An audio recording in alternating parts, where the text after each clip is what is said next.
Again, my name is Tony Wiley. I am your outreach counselor, and I'm with Kia. We're the folks that do your KEYS money. So hopefully you all have gotten your letter this year showing how much money you've earned up to this point. And I just want to say, first of all, congratulations on being a senior. I hope you have a great senior year. I know last year was a little wonky, and hopefully this year we get to stay in school, you get to be around your friends, and have a more normal experience for your senior year. So part of what I do as an outreach counselor, today I'm going to walk you through the FAFSA so that you have a little bit more visual on it of how it goes. It's not nearly as intimidating as it used to be. They've made it so much more intuitive and easy to process now. I'm going to be in all the area high schools at least one day in October. Plus, I will be setting up a day at the library. And like Ms. Christie said, when we know that we have several students that need help, we organize a day, and then I'll be here not only to help fill out the FAFSA, but after the FAFSA, sometimes you get verified. And if you get a notice saying you've been verified, don't get alarmed. It just means they want to double check something, because a lot of times we have typos or we leave out something, or it's just a random check. And we do want our government to randomly check before they give out money, right? Because we want to make sure the people that need it are getting it.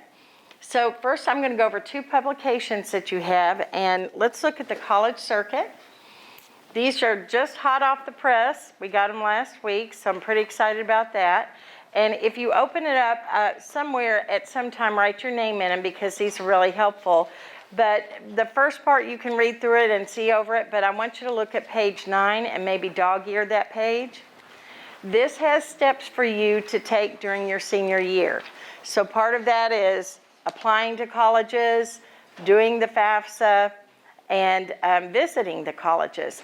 So if you can kind of keep in your mind that you want to do your FAFSA and at least 3 college applications by Thanksgiving, then you're going to be in pretty good shape. And the reason I say Thanksgiving, some of our big colleges have a matrix, and their scholarships are automatic based on your grade point average and your ACT score, but they do have a deadline for that, and it could be December 1st or sometime in December. And after Thanksgiving, it just kind of goes crazy. So I always say try to target by Thanksgiving. That way you can remember that date. Financial aid and apply to colleges. Even if you're thinking of going out of state, I hope that you will list at least one Kentucky college. All right, so that's that part. And then I'm going to go to the exciting part, and that is show me the money and what we're talking about today. So look at pages 18 and 19. And when we actually do the FAFSA, and I'm not going to be able to go that far on the demo because we don't have real parent signatures, but when you have your ID and your parent's ID and we actually hit the submit, we know immediately, if you look at the top of page 18, the federal Pell Grant, and think G for gift, G for grant, we don't have to pay grants back. It's a gift, all right? As soon as we hit that submit, it's going to pop up and tell you, do you receive any of that Pell Grant that is up to $6,495? Now, you might get part of it, you might get all of it, you might not get any of it. But here's the thing about the Pell Grant. It's good anywhere in the United States, and it never runs out. So there's no pressure in getting it done. If you wait till May and qualify, you would still get this, but you might miss those scholarship opportunities. But we want you to try to do it sooner. Now, we're doing the free application for federal student aid, so it's only going to show us this federal Pell Grant. But what we know in Kentucky, if you even got $1 of that, if you look at the next page, the Kentucky CAP grant, you would get all of it. So if you go to a 2-year institution, you're going to get $2,200 extra. If you go to a 4-year institution, you're going to get $2,900 extra. So let's say you got the $2,900 and the almost $6,500, you're looking at over $9,000 free right there. And that's pretty amazing. And that's why we do the FAFSA in October. And you may be thinking, well, I'm not even going to go till next August. That's 10 months away from October. But the reason we do it is if you know that you have $9,000 free to use for your college education, that helps you shop, okay? Now, when we say shop for college, we're looking for hopefully program of interest, things at the college that you want to have as part of your college experience. But part of it also needs to be, can I afford it? If you wanted to go to ECTC and you have $9,000, they cost $4,500 right at.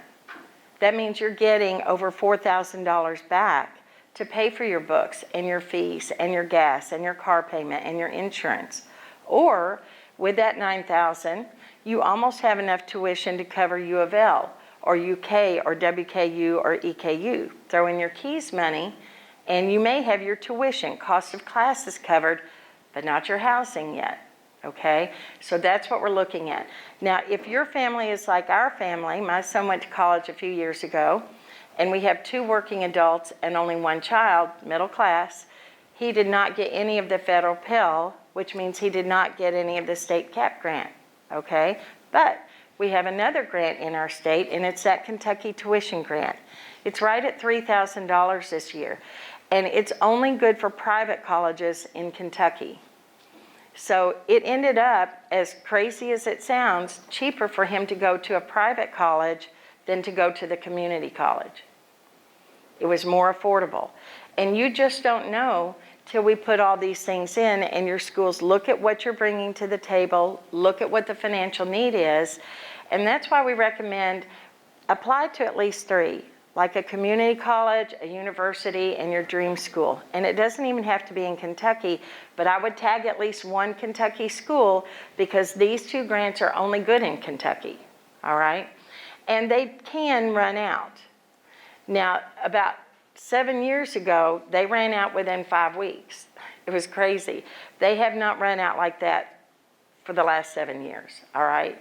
And so I think you're good if you wait till November to do your FAFSA, but the sooner you know the funds you're working with, then that lets you know how hard do I need to try to get scholarships? Do I need to work on the weekend? What do I need to do to fill that gap so that my dream school can come true, okay? So that's what these are in here. In the back, there is a gloss, in the middle, let's look at that first. Where the staples are, that's your keys information. Now, I would get on my knees and beg you to go check your keys account, but I probably couldn't get back up. I want you to go online, kheaa.com, and check your keys money because last year we have some errors. Because of the virtual learning, some students didn't get their attendance counted correctly. And you may not know this, but you actually have to show at least 140 days accounted attendance in a school year. If you don't have that many days, you don't get your keys money that year. And because of the virtual learning, some of the teachers didn't get all the information, or maybe they weren't aware you were logged on and doing the class. So if you look at your account and you see maybe $375 but a red X, that means they didn't get your attendance correctly. And your guidance counselors can go back and double check and see if you should be eligible to get that money. With a phone call, they can fix it. But if you wait till you start college before you realize you didn't get last year's money, you won't get it, okay? So we need to be on top of it. And that's what we're doing today. Our seniors are so much more savvy now than they were 5 years ago because you're getting tools to really have a good sense of what is it I want to do, and I want to follow my heart, but can I also make sure it's a good financial decision where I'm going? And you may be surprised which school is going to be your best fit. So it's going to be program of study, where they are, how much you're bringing financially to the table. These are all the things that we want to do. And as a young adult, you're really stepping into that adult world. Okay, in the back of this book, there's a glossary section. Your parents would love to see that because nobody likes to go to a college visit and feel like they're speaking a foreign language. When they start saying CAT, Pell, SEOG, and KTG, that's free money, free money, free money, but your parents may not know that. So let them look at that glossary section, and at some time later, not now, there's some activities in there you can do too. So I hope you enjoy the book. They are yours to keep. All right, I'm going to switch over on the computer, so it's going to take me just a second.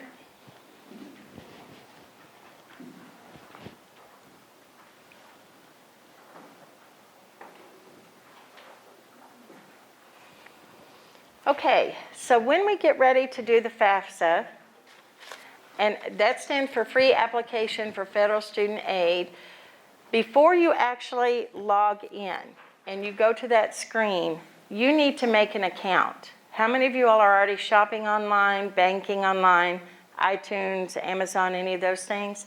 What are the 2 things you need to know to get into your online account? Username and password, right? So you're already doing things online. This is not a foreign concept for you all. This paper here, on the inside of it, it tells you how to make that ID. If you're going to come to one of our workshops, or even just period, even tonight, you can go ahead and make your ID. You need to make an ID, and one of your parents needs to make an ID. And when you do this, you want your own, you will need to know your social security number, your birth date. You will want to make sure when you type in your name, it matches your social security card. Like if you go by your middle name or whatever, make sure it matches your social security card. And when you do this, it's going to ask for an email and a phone number. You want to use your own email and your own phone number, because now, if you get locked out later, it is so easy. They can send a code to your email or your phone, and boom, you get right back in. Before, we had to remember everything, and that was complicated, but it's a lot easier now. And you can get the Student Aid app on your phone, so you'll always get reminders and things immediately or time sensitive. They make it a whole lot better now. But you want to make your account early. Your parents need a different email and a different phone. So don't use the same one, because that's actually how you can log in on it, okay? This shows you how to do it. I would do it before October 1st. And again, if you want to do the FAFSA on your own, it opens up October 1st. Have your ID already made. And if you want to do it before I come to your school or before I come back here, that's great. But then if you want to come to the event I'm doing, I can scan it and just double check for errors. And sometimes I find just silly typos or something that I know is not correct, okay? And I'm happy to check that for you. So if you want to do it on your own and get it checked, that's great. Or if you want to wait till an event when I'm there and do it at the same time, that's also good. Okay, so when you log into the FAFSA, you're going to see a screen like this that says, am I the student or am I the parent or a paid preparer? So we're going to say we're the student right now. And if you had not made your ID, you could click on Create Your ID right now, and I recommend having your ID before you just start. So we're going to log in, and we're going to put the username in.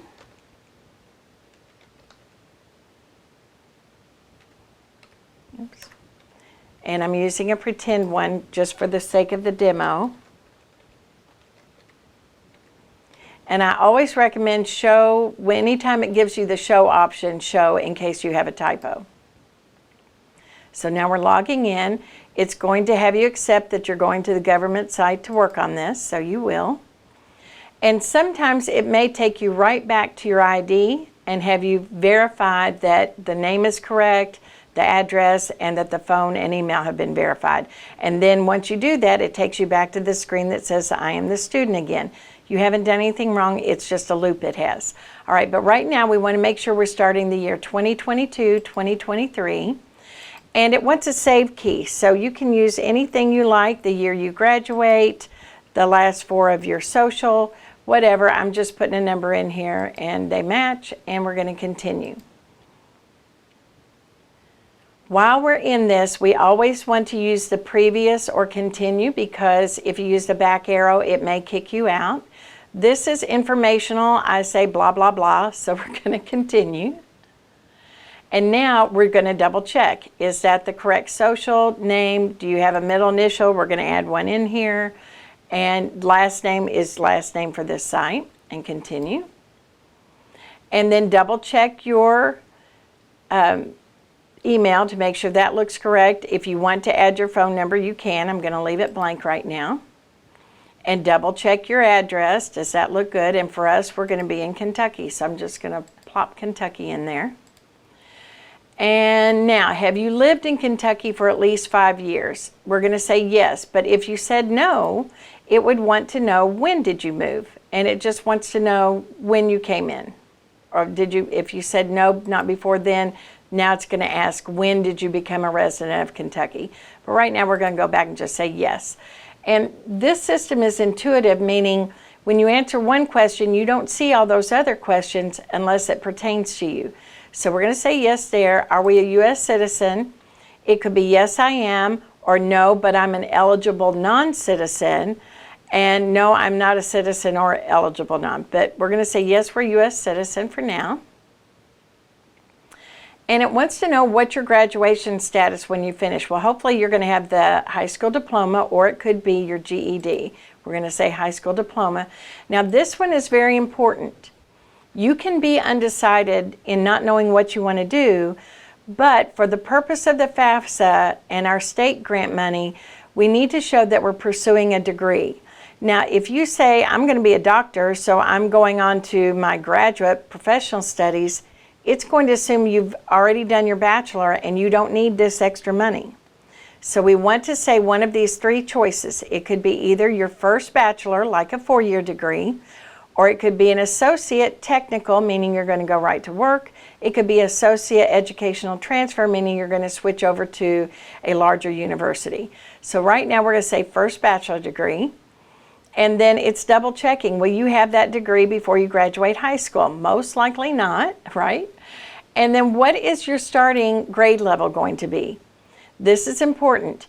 Even if you have had dual credits and you're already building the college credits, you are going to say you are never attended college first year because you've never been eligible for financial aid, okay? That's why it's asking that. Now, it wants to know, are you interested in being considered for work study? That is a job at the college. And if you have a great job and you know you're not going to need it, fine, say no. But if you say, I don't know, they will run out of jobs before they get to you. So I recommend saying yes. It does not promise a job, and it does not mean you have to take it, but it means you could be in the running for one. And work study at the college is great because they will let you, if you show up and they don't have any work, they will pay you to sit there and do your homework. That's a beautiful thing, right? And they understand final season. So they're not going to try to overwork you when they know you've got big tests the next day. Okay, now this one is important too. This is, if you're a female, it's just going to go right on, okay? But if you are a young man in our country, it is required by the law that you must register for selective services. That is another way of saying the draft, and we are not in a draft right now. But if you do not register for selective service by the time you're in your mid-20s, you will never receive financial aid, you will not receive Social Security when you're older, or unemployment or disability. Our young men have to register. So if you are not 18, you're definitely going to say, no, I have not registered yet. And it's going to let you do that. So we're going to say, yes, we would like it to register us, okay? And we're going to continue from there. We did that with my son and another young man that lived with us, and it took care of it just fine with no issues. All right, your driver's license, if you want to put it in, you can. You don't necessarily have to, but I would like you to put Kentucky in because that flags you for your keys money. That helps let us know that you're in there. Okay. It's asking, are you a foster youth or were you ever in the foster care at any time? At this time, I'm going to say no. But if we said yes, later we're going to see how that impacts it. But right now we're just going to say no. And it wants to know the highest school completed by your parent 1 and parent 2. So we're going to say maybe dad finished high school and maybe mom actually finished college. Okay, and it does want to know what they finished. So if they had some high school or some college but didn't finish, you're going to go to the level right before that. All right, and it's okay if you don't know. All right, Now we need to find the high school that you're going to be graduating from. So I'm going to put in Kentucky, and I'm just going to put in John Hardin for an example, and we're going to search. And you could put in the city and all that, but if you've already tagged Kentucky, you can just put in John or whatever the name is. Click it, continue, and then we're going to confirm, yep, that's the school I'm graduating from, and continue. Now, you get to put in up to 10 colleges. You don't have to put in 10. We would like you to put in at least 3. Maybe a community college, a university, and also your dream school. Now, they don't all have to be from Kentucky. I would tag at least one Kentucky school because you may be eligible for Kentucky grants. So we're going to say Kentucky, and I'm just going to search because they're all going to pop up this way. Now, you may have to scroll through a lot of pages. So we're going to say Asbury, that is a private college. And then I'm going to go next. And there's Campbellsville. They're close to us, and we're looking for Elizabethtown Community College. And I'm going to put in EKU. Now what I've done is I have listed a community, a big university, and 2 private colleges. Now if you want, we're going to continue, and let's say, well, I'm really thinking of going to Indiana because I love Indiana. So we're going to put in Indiana and come down, and I'm going to put in Bloomington. That is their capital, Bloomington. Well, where the main schools are anyway. And so when that comes up, we have Indiana University, and we have this other one. I'm going to put in Indiana University and continue. All right, now I have 4 choices, and it wants to know your housing. Now, this does not obligate you to live on campus or live with parent or off campus, but they're trying to get an idea, are you going to be wanting to live on campus? So a couple of these I am going to say on campus. The community college I'm going to indicate with parent. And EKU I'm going to say, well, I may live off campus. I'm just going to live in town. And at IU I'm going to be on campus. It's just giving them a heads up that you might want to have a dorm or not. Okay, now it's going to start asking the personal questions. Are you married? Well, in high school, most of you are not going to be married. We're going to be single. All right, now it wants to know, do you have any children that will be under your support between next July 1st, 2022, and that whole academic school year? So we're going to say no. But if we did, let's just say we said, yes, I do have one. And we're going to say that I've got one child and I don't have any other dependents. Now it's going to think that I am independent. It's going to say I'm a family of 2, even if I'm living with mom and dad. It's going to say I have 2, me and my child. But in this case, I don't want to do that yet. So we're going to go back and I'm going to say, no, I don't have any children. All right, and so we're not going to see those other questions. Now it's going to ask more. It wants to know, are you in active duty? Now you may be planning on joining, but if you're not active duty at the moment, you would not check that. A veteran, well, no, because you haven't had time to serve. At any time since you turned 13, were both your parents deceased, or were you in foster care, or were you a dependent or ward of the court? Okay, now this is a little bit different than the other one.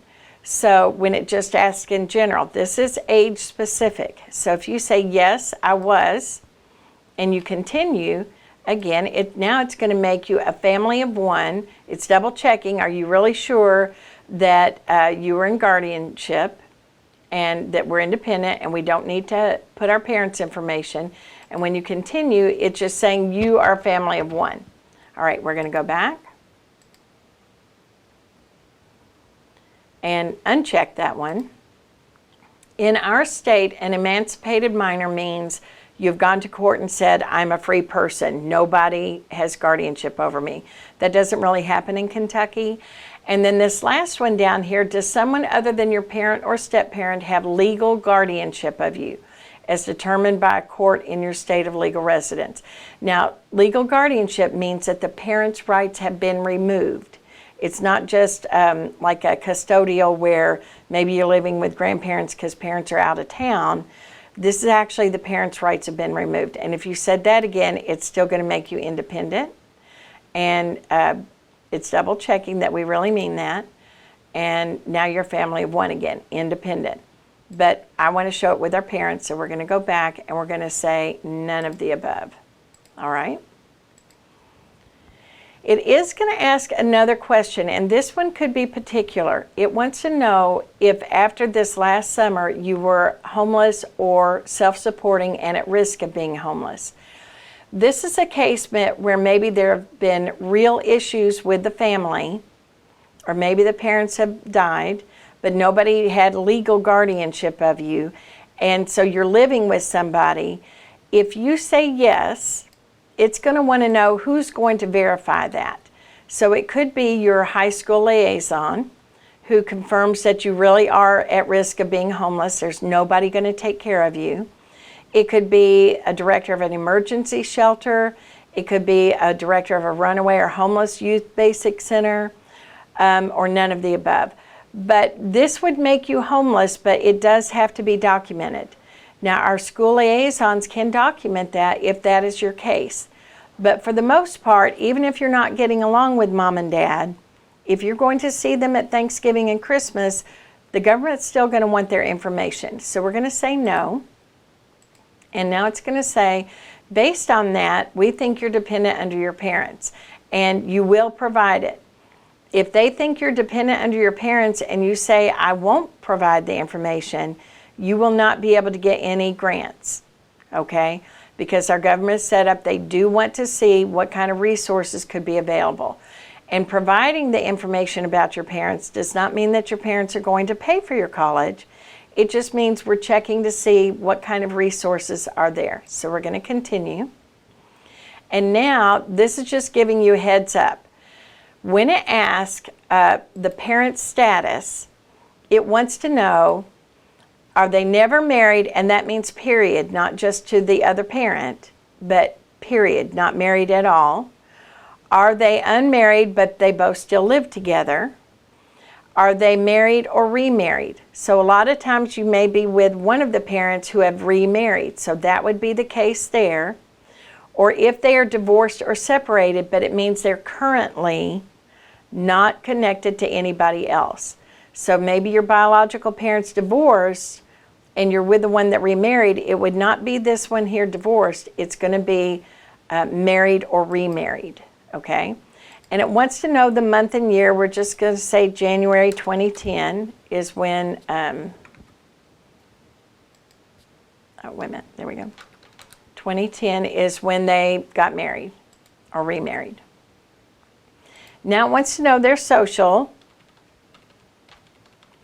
and the last name is new user, and their first initial, and their date of birth is, I'm just going to make up a number here.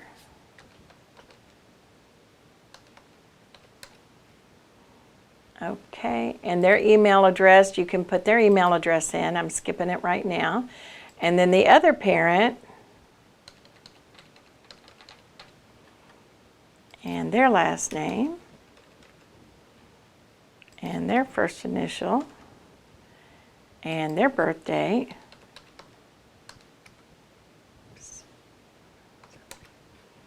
All right, and continue. And now it wants to know, have they lived in Kentucky for 5 years? We're going to say yes. And now it wants to know, it's figuring out how many are in your home. So if there are two parents and you, now it wants to know other brothers and sisters. So I'm going to say there's 3 more. And it wants to know if there's anybody else they're supporting. So maybe if your parents have foster children, you would add those in here. But if it's just Mama and Papa living at home, or maybe with this one up here, if your older sister has moved back in and they have children, we don't really want to count them because it's going to look for money from your older sister and any resources she has, okay? So it really needs to be the children that are completely dependent on your parents. And if you have an older brother or sister that's in college and maybe they're 20, 22, but they're still in college. They don't live at home anymore, but they're still in college. We are going to count them, okay? So down here we're going to say there's no other people that they're providing for, just the 3 brothers and sisters. So this says I have a household size of 6, 2 parents, 4 children. Now it wants to know how many of those children are going to go to college next year. So at least one, that would be yourself. And we're going to say one of the others is going to. So we're going to say 2 of them are going. Okay, now it wants to know their tax information. So we're going to say they've already completed and they would have done a 1040 and they're going to file married filing joint. Now at this point it is going to want to proceed to the IRS. We're going to try that and it wants to know which one. We're going to say T, and that is where you would put their ID in. Remember we said we have to have an ID on the parent and on the student. So this is where they would put their information in. But because this is pretend, I cannot really go to the IRS. I will tell you when you do it, it is slow. You would hit continue. It's going to say, are you sure you want to proceed to the IRS? Yes. And then you're going to get an OK, and there's going to be a lag, and you're going to get another place to click OK. And then when you match the IRS, it's going to pull the parent up. You want to make sure that the street address mirrors what is on the tax form. And same thing with the city and the zip. And I've already seen multiple times this year where the accountant there was a case of 2 twins and they put one in Willisburg and one in Springfield. Same family, twins, but they put different cities. So you just have to make sure you're going by what your the tax form shows. But in this case, we're going to skip the retrieval because it's all pretend anyway. And it wants to know what the adjusted gross is. So it will tell you which line that is. It's line 11 on the 1040. So I'm going to say 52,000 and continue. Now it wants to know how much of that was parent 1 and how much was parent 2. So I'm going to say 32,000 was parent 1 and 20,000 was parent 2. Okay. Now it wants to know their income tax, and there's also another place that you can look at that it says this is your tax, and that's what you're going to list. So I'm going to put 3,000 right now. And now it wants to know, did they have any combat pay? And if your parents are in the military, they could. Are there any student college grants that were already in the year before that we would include? Education credits, all these things transfer over when we do the data retrieval, which is why it's so lovely to do that. In this case, we're just going to go next.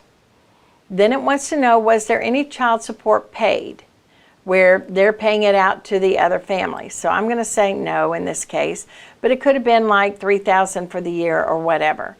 And then you're going to read through these and see if any of those apply. And again, if you retrieve the data, most of this is going to fill in. Did they pay out any, this is when did they receive any child support?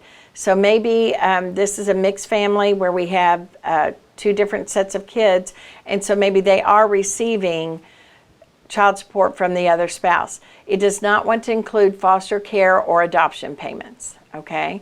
And then this could be housing, food, and other living allowances. That could be military, clergy, things where the housing is included. This one here, they're going to need to look at their W-2s. And this is whether or not they've been putting in money to tax-deferred pension and retirement. But we don't want, when you look at that, we're not going to include the DD. That would be the employer contributions. So you just have to look at those boxes and add them up between one or both parents and list that in there. Then we have veterans, non-education benefits, if they're receiving any of those. And you're just going to read through each of these as you go down through it. Now, it wants to know the parent's assets. And in this case, it's saying, are their assets greater than $4,100? If we say no, it's just going to continue. But if we go back and say yes, now it's going to want to know where the assets are. So when we do this, we never count the home, We never count vehicles, and we never count any kind of retirement, 401ks, Roth, IRAs, any of those things, pensions. We don't count that because the government doesn't feel like you should have to sell your home to put your child in college, right? Okay, so in this case, the first point would be balance of cash, savings, and checking. So whatever you've got readily available, and I'm going to say $1,200 there. And then it wants to know investments, and it could be if you have a rental property, a vacation home, something like that, and it would be the net worth. So let's say I have a cabin and it's worth $100,000, but I owe $90,000. I'm going to put $10,000 in here, okay? And then your business, it is not going to count a family farm if you live on it or if you have less than 100 full-time employees. So we're going to say 0 on that and continue. Now it is switched. Now we're back to the student, okay? Want to make sure on this because a lot of times people double put the parent information. They don't realize it is switched back to the student. So if you have filed, you could say already completed and retrieve it. That's working beautifully right now. Or if you did not work, you can say not going to file. And it's going to tell you, okay, we can't retrieve anything. We're just going to continue. But it does still want to know how much you made. So if you had a job and you made $1,200 or whatever it was, you would list that. And then it's going to go through those same questions. Did you pay child support? All those things. Most of these are most likely going to be zeros because all of that goes through your parents. But there could be a case where it's yours. And then it wants to know what your bank balance is. So I'm going to say this one has $150 in their checking, 0 investments, and 0 business. All right? And now we are to the signature. And, well, first it's going to have us review it.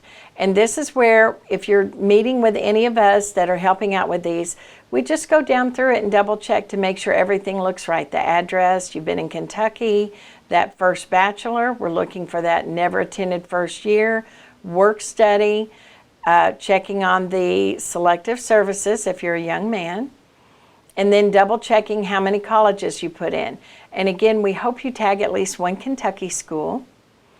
These are all no's, telling us that you are under your parents. And again, we're going to definitely look at household size and double check. A family of 6, 2 parents, 4 children, and next year 2 of those are going to go to college. Now, hopefully this would all show retrieved from the IRS because we went and got it. And then same thing with the student. If you filed, it would show retrieved from the IRS, and that's just those money information. And now we're ready to sign it. So when we get to this, it is going to let us go down. And I'm going to see if it'll let me sign. I kind of doubt it, but it might. And we're going to sign. And it did. Okay. So this is what it would look like. And then you would need to put in the parent. And we would say parent 2, or whichever one. And they're also going to agree and continue. And now it's saying, well, we really need their ID. So it's not going to let us finish that without them signing, okay? And I'm going to see other options. Let's say that maybe one of your parents or both of your parents are not U.S. citizens. You can print a signature page, and that lets you submit it by doing that, okay? And this is a test sample, so it's not real. And we're going to finish. And it's not really going to show us anything else because this is a test, okay? But once you actually submit, it will show at the top. It will say, congratulations, John, you have completed the FAFSA. And when you scroll down, it will show you your EFC, that expected family contribution. And again, it may show $2,000, but that does not mean that your parents are going to pay $2,000. It just means that they're providing about that much care and feeding you. You're living at home. Believe me, they're paying at least $2,000 a year for you. And then when you scroll down, it will show the Pell Grant, and it will show how much of the Pell Grant you receive.